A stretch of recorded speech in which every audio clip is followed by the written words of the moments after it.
پروین بابی کہتی تھی کہ امیتابھ بچن نے مجھے اغوا کرنے کی کوشش کی، انٹرنیشنل گینگسٹر بھی کہہ دیا۔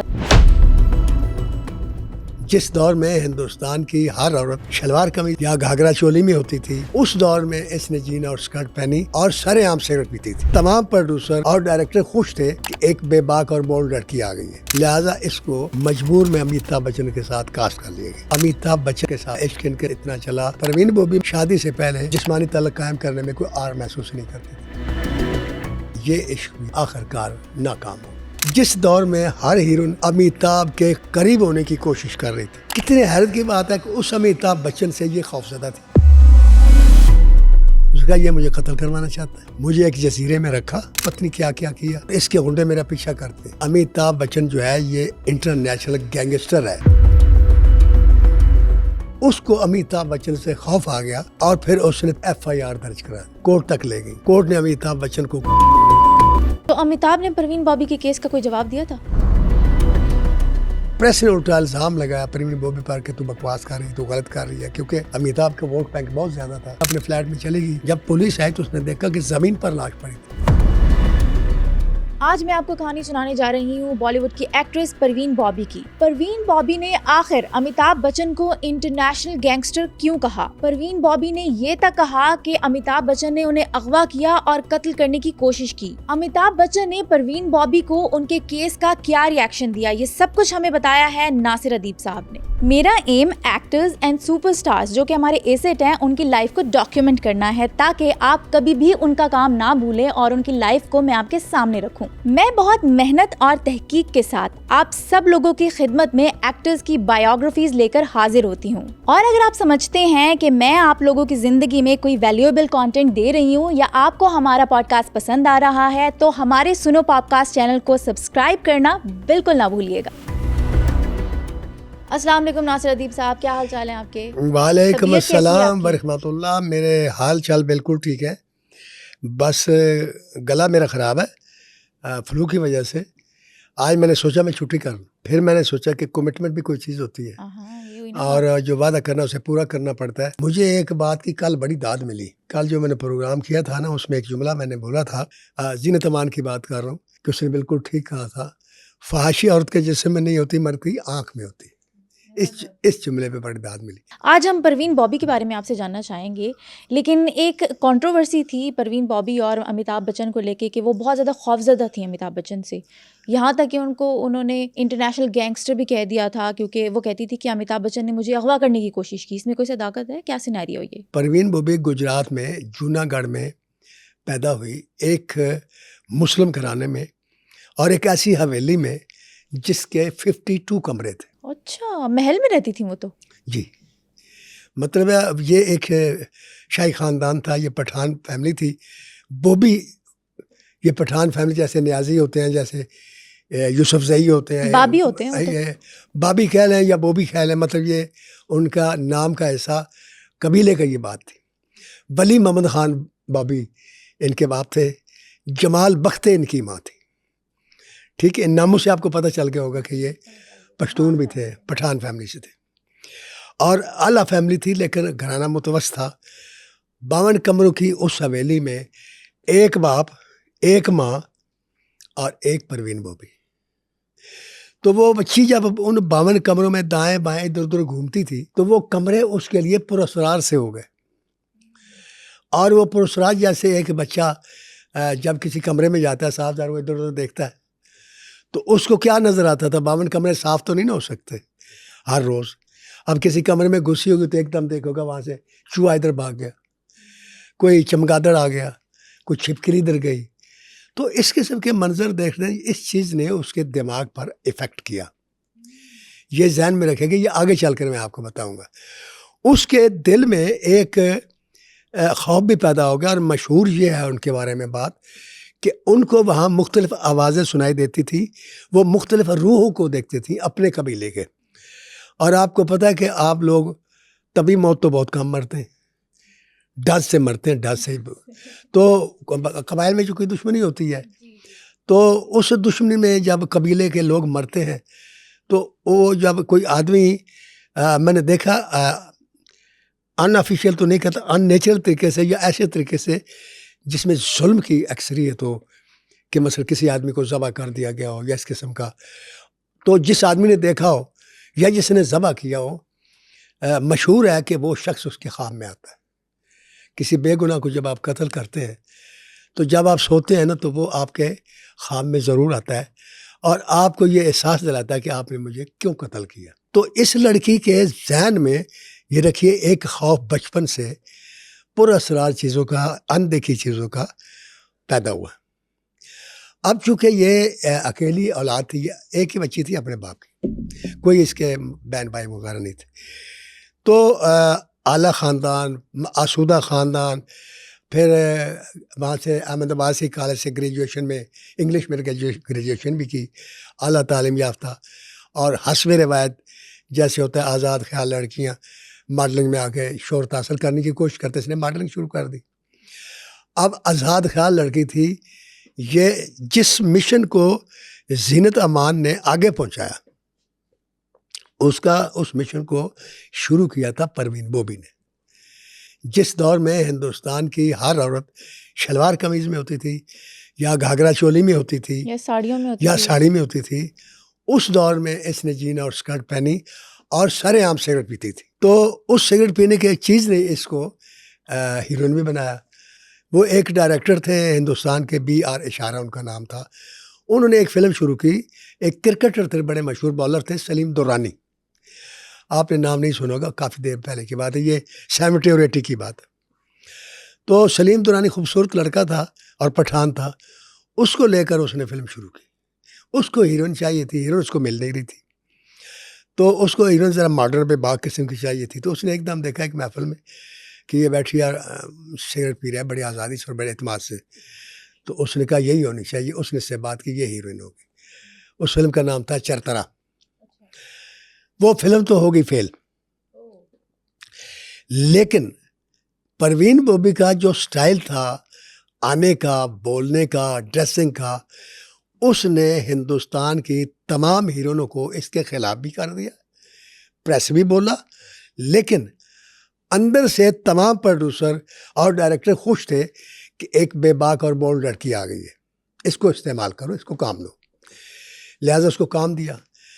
وہ چرترا سے تو اس کو کچھ نہیں بنا، لیکن اس کی قسمت اچھی تھی اور اس کا چہرہ اٹریکٹیو تھا، لہٰذا اس کو مجبور میں امیتابھ بچن کے ساتھ کاسٹ کر لیا گیا.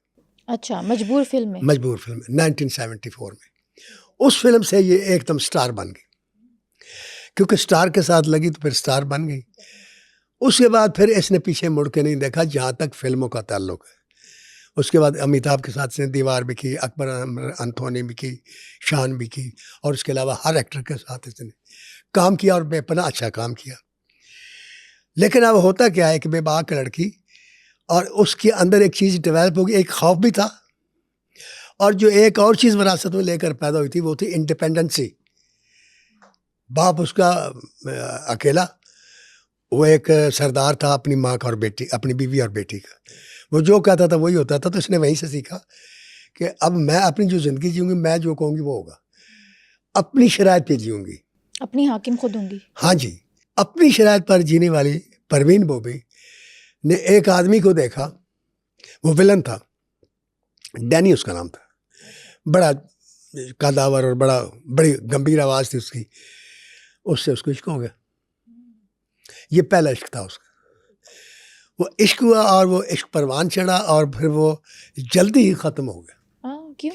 وہ جلدی اس لیے ختم ہوا کہ جو ڈینی تھے ان کے اور اس کے درمیان ایک فاصلہ تھا، اور وہ فاصلہ تھا ذہنی، کہ یہ اپنی شرائط پر جینے کی عادی تھی، وہ مرد تھا وہ اپنی شرائط پر جینے کا عادی تھا. تو لہٰذا یہ جو لو تھی نا یہ یہیں ختم ہو گئی. تقریباً زیادہ نہیں چلی، لیکن 3-4 سال. ہاں، لیکن مشہور ہوئی بہت زیادہ، لیکن آگے کسی نتیجے پر نہیں پہنچی. اس کے بعد ان کا فلموں کا سلسلہ چلتا رہا، وہ کامیابی سے چلتا رہا. اس کے بعد ان کو وہی جیسے ہے نا کہ میں نے اب عشق کرنا ہے، انہوں نے پھر دوسرا عشق کیا کبیر بیدی کے ساتھ. کبیر بیدی ایک ولن تھے، اور بعد میں وہ پھر ہالی ووڈ کی فلموں بھی آئے اور انٹرنیشنل سٹار بھی بن گئے. وہ بہت بڑا ترقی کر گئے. کبیر بیدی کے ساتھ ان کا عشق سیریس ہو گیا، اور کبیر بیدی کو بھی ان کے ساتھ عشق ہو گیا. تو دونوں نے فیصلہ کیا کہ ہم شادی کرتے ہیں. اور اس چکر میں یہ بمبئی کو چھوڑ کر اٹلی چلے گئے کہ وہیں شادی کریں گے اور وہیں رہیں گے بھی. شادی کی غرض سے گئے تھے یا کسی کام کی غرض سے؟ کام کوئی نہیں تھا, گئے تھے بہانہ بنا کے اٹلی. وہ چونکہ ہالی ووڈ کی فلموں میں آ رہے تھے اور ان کو پتہ تھا, تو اس نے کہا کہ ایک سٹیج آتی ہے نا جب مرد کہتا ہے کہ جب میں کما سکتا ہوں تو میں اب کام کرنے کی کیا ضرورت نہیں, ضرورت ہے, آرام سے اب شادی کریں گے, آرام کریں گے. تو اٹلی میں یہ گئے. وہاں جا کر جب بہت قربت ہوئی تو کبیر بیدی کو یہ پتہ چلا کہ اس کو ایک ذہنی تکلیف ہے. ذہنی تکلیف؟ یہ ذہنی بیمار ہے. کون سی تکلیف؟ وہ جو تکلیف ہوتی ہے نا جی, وہ اس کا نام تو انگریزی میں مجھے نہیں آتا. شیزوفرینیا. میں نے سنا تھا ان کو شیزوفرینیا ہوا تھا. آپ کو اگر آتا ہے تو ٹھیک ہے, لیکن اس کا رزلٹ یہ ہوتا ہے کہ انسان ہر ایک سے خوف کھاتا ہے. اسے ایسے لگتا ہے جو سامنے آدمی بیٹھا ہے یہ مجھے قتل کر دے گا. حقیقت کے اور فریب میں فرق مٹ جاتا ہے اس کا. تو وہاں وہ ڈسٹرب ہو جاتا ہے اور اس ڈسٹربنس میں وہ کچھ بھی کر سکتا ہے. تو اس سلسلے میں پینک اٹیک بھی ہوتے ہیں. تو یہ جب دیکھا تو کبیر بیدی نے اسے کہا کہ ہم لندن چلتے ہیں اور میں تمہارا علاج کرواتا ہوں. یہ لندن گئے اور جب اس نے دیکھا کہ کبیر بیدی سیریس ہے میرا علاج کروانے میں, تو اس نے کہا کہ مجھے ایسی کوئی بیماری نہیں ہے, میں بالکل ٹھیک ہوں. یہ ضد ان دونوں کے درمیان چلی. تو کبیر بیدی نے یہ جو بعد میں بتایا, ویسے کبیر بیدی پر بڑا الزام لگا تھا جب اس نے اس کو مسترد کر دیا, کیونکہ لندن سے وہ اس کے ساتھ رشتہ توڑ کے چلا گیا اور یہ واپس آ گئی. جب واپس آئی تو پریس نے کبیر بیدی کے خلاف بے پناہ لکھا کہ اس نے اس کے ساتھ زیادتی کی ہے, اس کو دل توڑا ہے, یہ وغیرہ وغیرہ, اور اس کے ساتھ بڑی ہمدردی ہوئی پریس کو. لیکن بعد میں اس کی موت کے بعد کبیر بیدی نے انکشاف کیا, اس کی زندگی میں نہیں کیا, کہ میں نے اس کو نہیں چھوڑا تھا, اس نے مجھے چھوڑا. اس لیے کہ میں نے اس کو یہ کہا تھا کہ تم بیمار ہو, تم علاج کرواؤ. اس نے علاج نہیں کروایا. اور جب میں نے ضد کی تو اس نے پھر مجھے یہ کہا کہ دیکھیں میرا تو ڈاکٹر کو پتہ چل جائے گا نا پھر کہ میں بیمار ہوں. ڈاکٹر کو پتہ چل جائے گا تو پریس کو بھی پتہ چل جائے گا, پروڈیوسر ڈائریکٹر کو بھی پتہ چل جائے گا, تو مجھے فلمیں نہیں دیں گے لوگ, میرا کیریئر ختم ہو جائے گا. لہٰذا آئی ایم سوری, میں نے علاج نہیں کروانا. یہ کبیر بیدی نے بتایا بعد میں. اور ورنہ اس نے یہ کہا کہ میرے دل میں آج بھی اس کے جو مقام ہے وہ مخصوص ہے, اور میں آج بھی اس سے یعنی محبت کرتا ہوں. لیکن یہ وجہ تھی اختلاف کی. وہ واپس آ گئیں.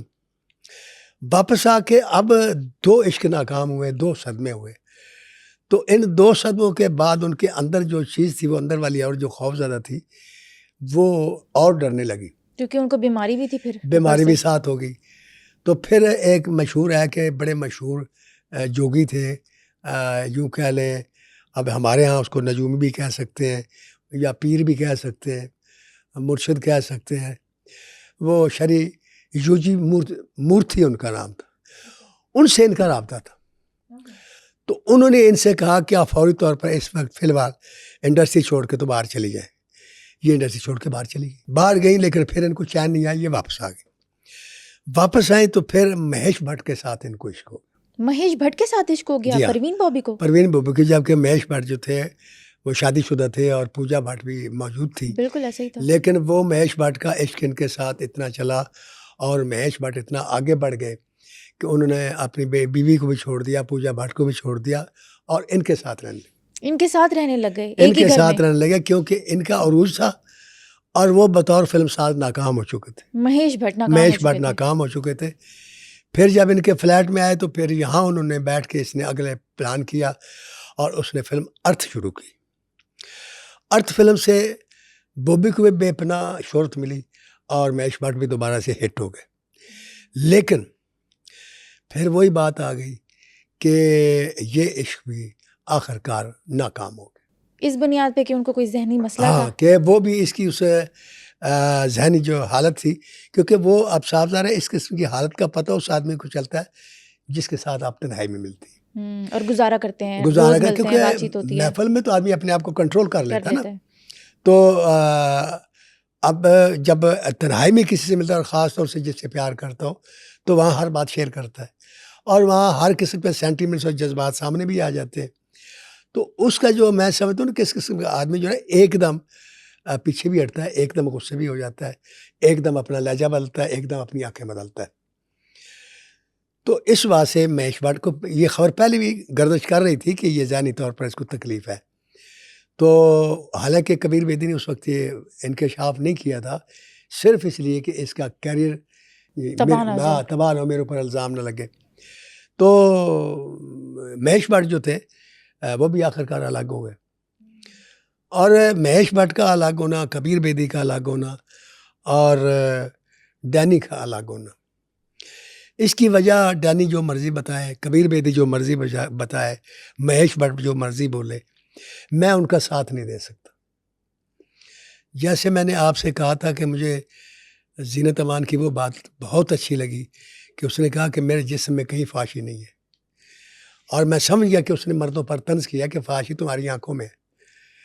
تو بات یہ ہے کہ ایک لڑکی جب پیار کرتی ہے، اس کے پاس شہرت بھی ہے، عزت بھی ہے، دولت بھی ہے، اور اس انڈسٹری میں کون کون لوگ ہیں اس وقت، امیتابھ بچن جیسا ہیرو، شمی کپور، رشی کپور، دیوانند، اپنا راج کپور، ان لوگوں کی موجودگی میں ایک لڑکی اور اعلیٰ خاندان سے تعلق رکھنے والی پڑھی لکھی سپر سٹار، وہ ڈینی سے جو ایک ولن کا رول ادا کر رہا ہے، اور آپ کو پتہ کہ ولن کی وہ رسپانس تو نہیں ہوتی جو ہیرو کی ہوتی، اس سے پیار کرتی.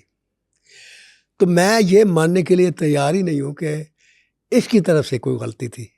اب اس بیماری کو اگر آپ وہ لیتے ہیں تو اس کا تو جواب یہ ہونا چاہیے نا کہ وہ اس کو برداشت کریں یا علاج کریں. چلو وہ اگر علاج نہیں کرواتے، نہ کروائے، آپ تو برداشت کریں، آپ کو اس کے پیار سے غرض ہے، آپ اس کا ساتھ دیں. پیار کرنا آسان ہے، اسے نبھانا مشکل ہے. تو ان لوگوں نے یہ کیا کہ جی وہ ذہنی طور پر بیمار تھی اور یہ تھا وہ تھا. یہ ایسا ہے، میں آپ کو بتاؤں کہ مرد جب بھی کسی لڑکی کو چھوڑتا ہے اور جب بھی اس نے پیچھے ہٹنا ہوتا ہے تو اس کے پاس 100 بہانے ہوتے ہیں. یہ بیماری کا بہانہ ہو گیا، اس نے بدتمیزی کی بہانہ ہو گیا، یہ فلاں سے ملتی ہے، اس کو ادھر سے فون آتا ہے، ادھر سے فون آتا ہے، یہ سب بکواس ہے. تو زندگی میں یہ ساری چیزیں ہوتی ہیں. اور زندگی میں مجھے بتائیں کون سا مرد ہے جو مکمل، جس میں کوئی نقص ہے، جس کو فون نہیں آتے، جس کا ماضی دھلا ہوا ہو، بالکل دودھ کی طرح کوئی ہے؟ تو آپ عورت کو کیوں یہ چاہتے ہیں کہ یہ اس کا ماضی بالکل دودھ کی طرح ہو؟ ایسے نہیں ہوتا. آپ کو ایک دوسرے کے ساتھ سنبھالنا پڑتا. اور پھر شادی جو ہے، یہ عمل جو ہے، یہ ہمارے آقا نے بتایا تھا. 25 سال کی عمر میں پہلی شادی کی ایک بیوہ عورت سے کی. 2 شادیاں تھیں ان کی، حضرت خدیجہ کی اس سے پہلے، دونوں سے اولاد بھی تھی. تو شادی پہلی ان سے کی، صرف امت کو یہ بتانے کے لیے کہ شادی عیاشی نہیں ہے، یہ ایک مقدس فرض ہے. تو ہم چونکہ عورت کو استعمال کرنے پر، چونکہ پروین بوبی میں جو نقص تھا، جو میں سمجھتا ہوں، وہ یہ تھا کہ وہ شادی سے پہلے جسمانی تعلق قائم کرنے میں کوئی آر محسوس نہیں کرتی تھی. وہ بولڈ بھی تھی اور من مانی اور اپنی شرائط پر جینے کی عادی بھی تھی. تو اس کو جب یہ لگتا تھا تو اس نے اسی لیے اپنا آپ حوالے کیا ہوگا نا ڈینی کے کہ یہی میرا ہوگا ساری زندگی. اور ڈینی اس کی اسی بات کو بہانہ بنا کر اسے چھوڑ کے چلا گیا. یہی کبیر بیدی نے کیا. غلطی اس سے ایک ہی ہوئی، اور وہ غلطی یہ تھی کہ وہ، میرا ایک مکالمہ ہے کہ مرد اور عورت جب ملتے ہیں نا، پیار کرتے ہیں، تو عورت اپنا سب کچھ مرد کے حوالے کر دیتی ہے. مرد اپنا آدھا اس کے حوالے کرتا ہے، آدھا اپنے پاس رکھ لیتا ہے. اور یہی آدھا جو ہے نا، یہ آگے جا کر ان کی الگ ہونے کی اور کچھ بھی آپ کہہ سکتی ہیں. لیکن میں نہیں مانتا کہ ایک لڑکی اتنے ہیروز کے ہوتے ہوئے ایک آدمی سے پیار کرے، اس کے ساتھ اٹلی بھی چلے جانے کے لیے تیار، جو انڈسٹری چھوڑ کے لندن بھی جانے کے لیے تیار ہو. تو اگر اس نے کہا کہ میں علاج نہیں کروانا چاہتی، تو کیا ہو گیا بھائی؟ وہ جو ذہنی بیماری ہے، کوئی ایسی بیماری تو نہیں ہے نا کہ جو آپ کو کھا جائے گی. اگر نقصان دے گی تو اس کو دے گی نا. تو اس بہانہ بنا کر ان تینوں نے اس لڑکی کو چھوڑا اور یہ لڑکی ٹوٹ گئی. جب یہ ٹوٹ گئی تو اس کے لیے وہ عزت، شہرت، دولت، سب چیزیں اس کو بیکار نظر آنے لگی. وہ واپس چلی گئی. اب اس کی واپس جا کر جو زندگی ہے، اس پر آنے سے پہلے میں آپ کو اس کا ایک دلچسپ قصہ سناتا ہوں. وہ دلچسپ قصہ یہ ہے کہ جس دور میں ہر ہیروئن امیتابھ کے قریب ہونے کی کوشش کر رہی تھی، یا امیتابھ کے ساتھ کام کرنا فخر کی بات تھی. امیتابھ کے ساتھ ایسا سلوک رکھنا کہ وہ اس کے وکالت بھی کرتا رہے یا اس کے ساتھ اچھا رہے یا اس کو پروڈیوسر کو کہتا رہے, سفارش کرتا رہے, یہ ہر لڑکی کی ضرورت تھی. اور یہ بھی کہ امیتابھ کے ساتھ کام کرنا اور باقی 10 ہیرو کے ساتھ کام کرنا, اس کے ساتھ ایک فلم کرنا برابر تھی. یہ امیتابھ کا مقام تھا. کتنے حیرت کی بات ہے کہ اس امیتابھ بچن سے یہ خوفزدہ تھی اور اس کے خلاف تھی. کیوں خلاف تھی, کیا ہوا تھا؟ اب یہ جو وجہ کہ کیوں خلاف تھی, اس کیوں کا جواب مجھے آپ نے دینا ہے. میں آپ کو پہلے بتا چکا ہوں کہ وہ لڑکی جو تھی اس کے اندر ایک خوف بچپن سے تھا, پھر وہ ذہنی بیمار ہوئی. اور جو امیتابھ بچن ہے ان کا ایک سٹائل ہے جینے کا. وہ سٹائل جینے کا یہ ہے کہ وہ اس کو میں کہتا ہوں وہ ایک سمندر ہے جس کی تہ بڑی پرسکون نظر آئے گی, لیکن اس کے اندر کتنے طوفان ہیں یہ آپ نہیں دیکھ سکتے. وہ تمام طوفان اپنے سینے میں چھپا کر بظاہر بالکل پرسکون رہتا ہے. اس نے ریکھا سے عشق کیا, بے پناہ کیا, آج تک نہیں مانا. اس سے تو بہتر وہ ریکھا ہے نا جس نے برملا مانا اور آج بھی مانگ میں سندور بھر کے آتی ہے. یہی وہ آدھی بات کا میں کہتا ہوں کہ عورت اپنا سارا دے دیتی ہے, مرد اپنا آدھا دیتا ہے, آدھا بچا کے رکھ لیتا ہے. تو اس نے اپنے بیوی کو دیکھا, بچوں کو دیکھا, بڑی اچھی بات ہے, دیکھنا چاہیے. میرا سوال یہ ہے کہ آپ کی اس وقت بھی تو بیوی تھی, بچے تھے جب آپ اس کے ساتھ عشق کر, کیونکہ آپ نے احتیاط کر لینا چاہیے, کیوں اس کی زندگی کو خراب کہتے سوری میں اس راستے پر نہیں چل سکتا. وہاں تو آپ چل پڑے, آپ نے انجوائے بھی کیا, اور جب اپنانے کی بات آئی تو آپ کو بیوی بھی سامنے آ گئی, بچے بھی سامنے آ گئے. تو یہ بات بڑی عجیب ہے. تو اس کو امیتابھ بچن سے خوف آ گیا اور وہ یہ کہنا شروع کی, پہلی مخالفت اس نے یہاں سے شروع کی کہ ایک رسالے نے ایک وہ کرتے نا سروے, تو اس سروے میں انہوں نے لکھا کہ امیتابھ بچن جو ہے یہ دنیا کا یا یہ ہندوستان کا 10واں خوبصورت ترین آدمی ہے. تو اس نے کہا کہ یہ کہاں سے خوبصورت ہے؟ پروین بابی نے کہا, پروین بابی نے کہا کہ یہ کیا بکواس ہے, یہ کہاں خوبصورت ہے؟ اس سے زیادہ خوبصورت تو دیوانند ہے, اس سے زیادہ خوبصورت شمی کپور ہے, اس سے زیادہ خوبصورت ششی کپور ہے, اس سے زیادہ خوبصورت رشی کپور ہے, اس سے زیادہ خوبصورت راج کپور ہے, جتندر سے زیادہ خوبصورت, یہ کہاں سے خوبصورت آ گئے؟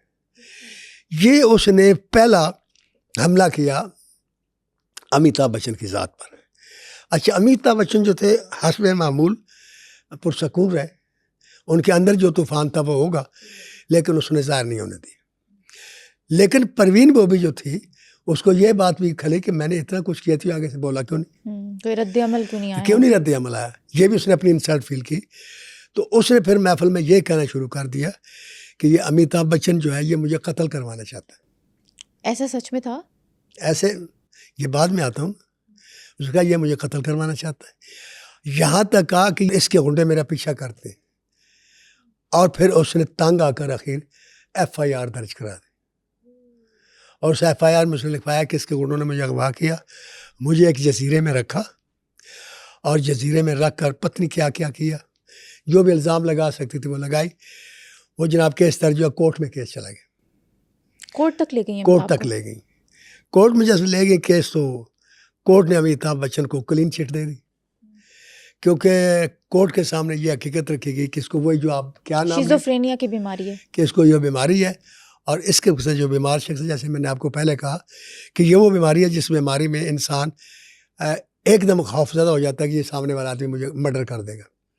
تو ہو سکتا ہے کہ تنہائی میں امیتابھ بچن کے ساتھ بیٹھی, اور امیتابھ بچن خاموش طب آدمی ہے, مطلب وہ گفتگو میں شاید پہل نہیں کرتے ہوں گے, وہ خاموشی سے بیٹھے اسے وہ دیکھ رہے ہوں گے, جائزہ لے رہے ہوں گے. تو اس نے کہا مجھے قتل کر دے گا.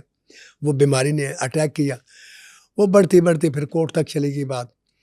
تو آخر تک وہ اس بات پر قائم رہی کہ امیتابھ بچن جو ہے یہ انٹرنیشنل گینگسٹر ہے. جو آپ لوگوں کے سامنے یہ امیج ہے یہ غلط ہے.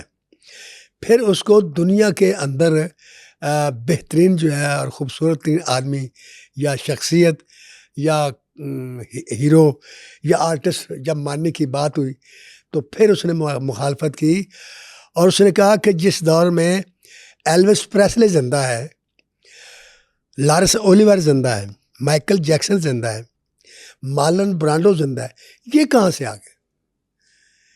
اس کا تو کوئی نمبر ہی نہیں بنتا. اتنی شدید مخالفت، اتنی شدید مخالفت. اس سے آپ اندازہ لگائیں کہ وہ لڑکی جو 52 کمروں کے اندر گھومتی تھی اور ان کی مالک بھی تھی اکلوتی، وہ لڑکی اپنی شرائط پر جینا چاہتی تھی.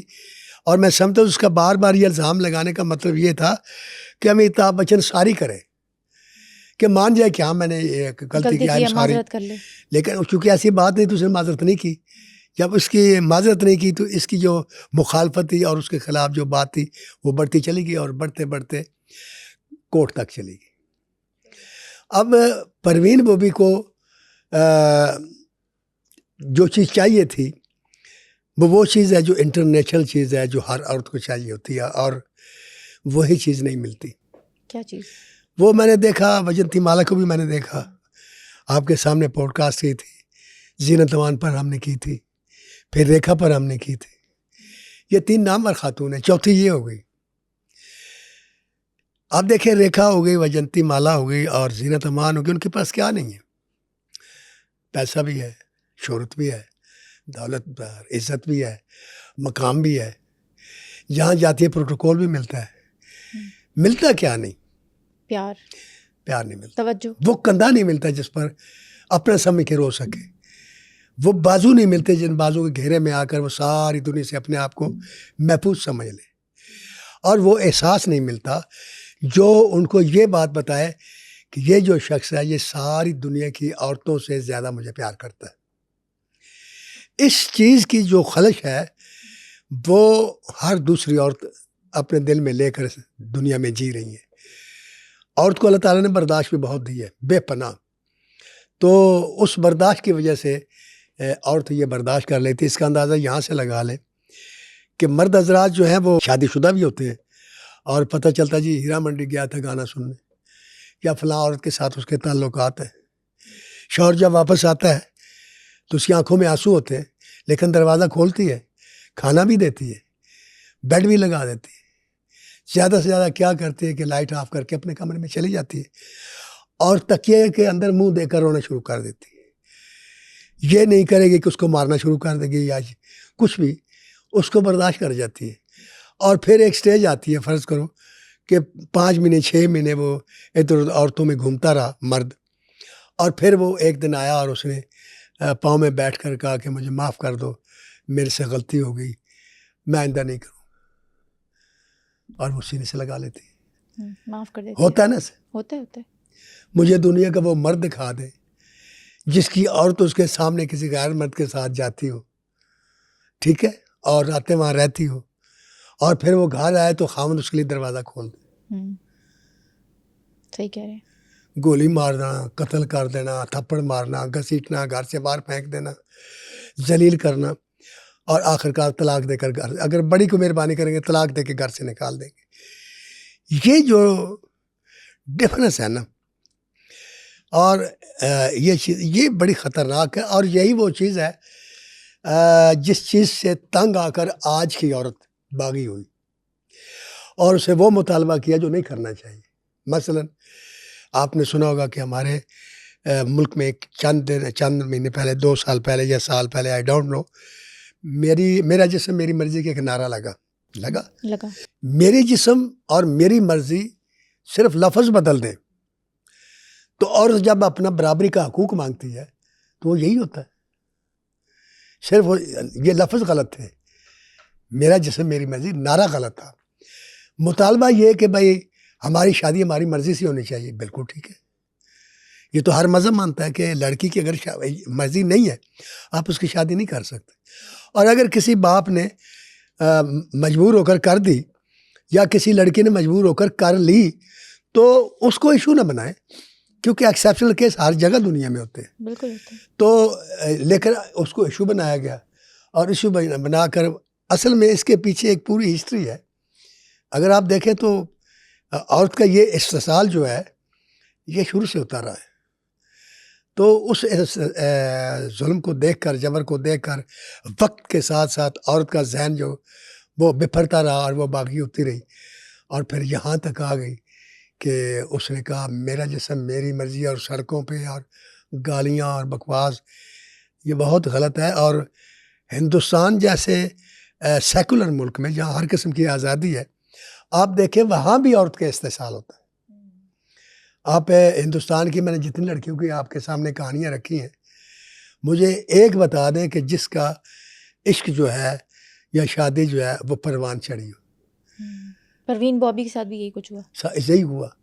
تو یہ کیوں ہوتا ہے؟ یہی تو وہ استحصال ہے کہ ہمیں الزام لگاتے ہیں. میں ایک ہی بات کہتا ہوں, میں ان لڑکیوں کی رائے دینا چاہتا ہوں جو کہ میری رائے نہیں مانے گی, وہ لڑکیاں جو پروین بوبی, وجنتی مالا, زینت امان بن کے یا ریکھا بن کے زندہ ہیں, کہ آپ جب انتخاب کریں اپنی لائف کا, اپنے لیے مرد کا, تو شوبز میں ہوتے ہیں, شوبز کا نہ کریں, اچھا باہر کا کریں. اس کی کیا وجہ؟ اس کی وجہ یہ ہے کہ اگر آپ باہر کا انتخاب کریں گے وہ آپ کو چھوڑ کے بھاگے گا نہیں. آپ دیکھیں آسیہ بیگم نے باہر انتخاب کیا اور مری اپنے خامن کے بازو میں. نیلی بیگم نے باہر کے آدمی سے کی, آج تک شادی چل رہی ہے. ریما نے باہر کے آدمی سے کی, آج تک شادی چل رہی ہے. جنہوں نے شوبز کے آدمی سے کی وہ کامیاب نہیں ہوتے. تو کیونکہ جو باہر کا آدمی ہوتا ہے جب وہ شادی کرتا ہے تو عورت جو ہے اس کی ساری پرابلم کو سمجھتا ہے, اور عورت بھی یہ کہتی ہے کہ آج کے بعد جو کچھ میں کرتی رہی ہوں وہ میں نے یک قلم بند کر دیا, اب میں آپ کے ساتھ ہوں. تو امیتابھ نے پروین بابی کے کیس کا کوئی جواب دیا تھا؟ کوئی نہیں دیا. اس نے آج تک ریکھا کے بارے میں جواب نہیں دیا. میں نے آپ سے کہا نا کہ وہ سمندر ہے اور اس کے اندر جتنے مرضی طوفان ہے وہ اوپر سے صحیح رہتا ہے, وہ نہیں بولتا. اللہ تعالیٰ نے اس کو مقام ایک ایسا دے رکھا ہے کہ لوگ اس کی بات کو اہمیت بھی دیتے ہیں اور اس کے بات کو غور سے سنتے بھی ہیں. لیکن زیادتی تو زیادتی. میں ریکھا کے مقابلے میں کبھی بھی امیتابھ کو ووٹ نہیں دے سکتا. میں پروین بوبی کے مقابلے میں کبھی بھی امیتابھ کو حق پہ نہیں سمجھتا. امیتابھ بچن کو یہ بولنا چاہیے تھا کہ یہ غلط کہہ رہی ہے, کیوں نہیں بولے؟ پریس بولتا رہا, پریس نے الٹا الزام لگایا پروین بوبی پر کہ تو بکواس کر رہی, تو غلط کر رہی ہے, کیونکہ امیتابھ کا ووٹ بینک بہت زیادہ تھا. وہ پروین بوبی تھی, اکیلی تھی. اس چیز نے بھی اس کو ہلٹ کیا اور پھر اس نے یہ دنیا چھوڑ دی. اب میں ادھر آتا ہوں کہ یہ سارے کچھ ہونے کے بعد پھر پروین بوبی نے کیا کیا. پروین بوبی نے اپنے باپ کو بھی چھوڑ دیا, اپنی ماں کو بھی چھوڑ دیا. اپنے ماں باپ کو بھی چھوڑ دیا اور وہ امریکہ چلی گئی. کیوں چھوڑ دیا ماں باپ کو؟ اس لیے کہ جس وقت وہ رو رہی ہوتی تھی تو نہ باپ آتا تھا نہ ماں آتی تھی. اور اس کی وجہ یہ تھی کہ اس نے چونکہ اپنی مرضی سے یہ کی تھی, شعبہ جوائن کیا تھا. اور پھر آپ کو پتہ ہے وہ پٹھان فیملی سے تعلق رکھتے تھے. ان کے لیے کسی عورت کا سپر سٹار بنا قابل عزت بات نہیں ہے, وہ اس کو قابل شرم سمجھتے ہیں. ٹھیک ہے انہوں نے اس کو نہیں روکا ہوگا کیونکہ وہاں آزادی ہوتی ہے انڈیا میں, لیکن اندر سے تو ان کے اندر وہ پٹھان تھا نا. تو ماں باپ نے اسے چھوڑ دیا, اس نے ماں باپ کو چھوڑ دیا, وہ امریکہ چلے گئی. امریکہ جا کر اس نے عیسائیت اختیار کر. ہر انسان جو ہے نا وہ اپنی ذات کے لیے جی رہا ہے. ایسا ہی ہے, صحیح کہہ رہے ہیں. اور اپنی ذات کے لیے جینے والے تو لوگ ہوتے ہیں, ان کا پھر انجام یہی ہوتا ہے, آخر میں اکیلے رہ جاتے ہیں. یہ پروین بوبی, وجنتی مالا, ریکھا, یہ اپنی ذات کی خوشی تلاش کرتے رہے, اور ذات کی خوشی مردوں میں تلاش کی, انسانوں میں تلاش کی. خوشی انسانوں میں نہیں ہے. انسان کوئی کہ ہر ایک تو اپنی ذات کے لیے جی رہا ہے. جانوروں کی زندگی گزار رہے, جانور اپنی ذات کے لیے جیتے ہیں. انسان کو اللہ تعالیٰ نے یہ نہیں سکھایا, اس کے لوگوں کے لیے جینا سکھایا. صحیح کہہ رہے ہیں. جب آپ لوگوں کے لیے جینا سیکھ جائیں گے تو آپ کو سکون آ جائے گا, اور کوئی آپ کو باہر سے ہاشم یہ نہیں کہے گا کہ آپ فکر اس طرح کریں. آپ جب بات ہی صحیح کر رہے ہوں گے, صحیح انداز سے کر رہے ہوں گے, تو کوئی ٹوکا ٹاکی نہیں ہوگی.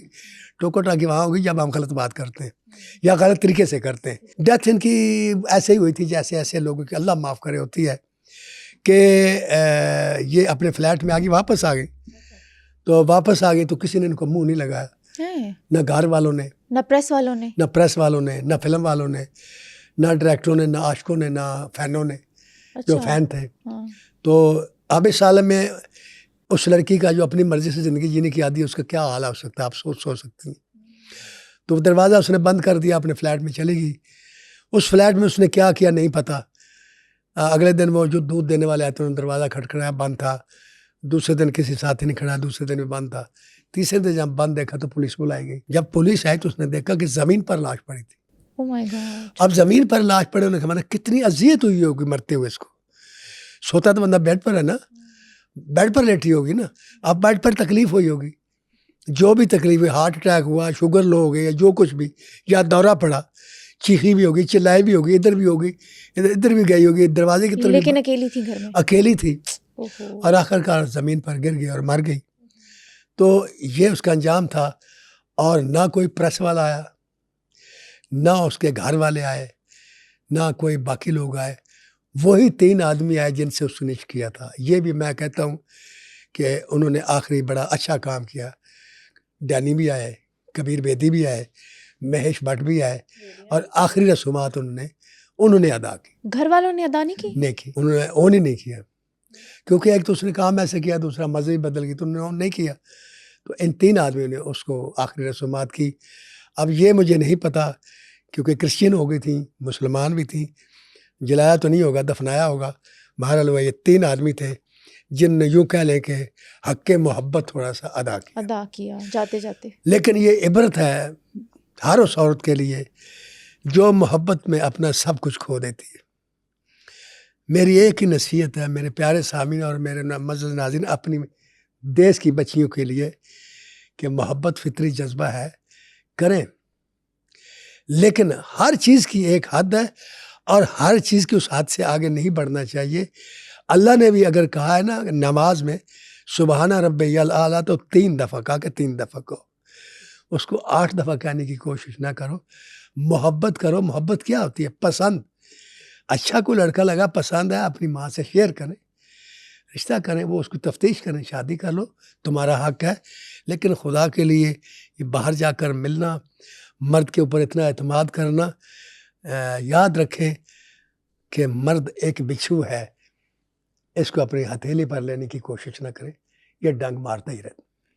اللہ حافظ. اللہ حافظ. امید کرتی ہوں آپ کو یہ پوڈ کاسٹ پسند آیا ہوگا. اسی طرح کے مزید پوڈ کاسٹ دیکھنے کے لیے ہمارے چینل سنو پاپ کاسٹ کو سبسکرائب کرنا بالکل نہ بھولیے گا. اور نیکسٹ پوڈ کاسٹ میں آپ کس پرسنالٹی کے بارے میں جاننا چاہیں گے یہ ہمیں کامنٹ سیکشن میں بتانا بالکل نہ بھولیے گا. تو تب تک مجھے اجازت دیجیے, اپنا خیال رکھیے گا. اللہ حافظ.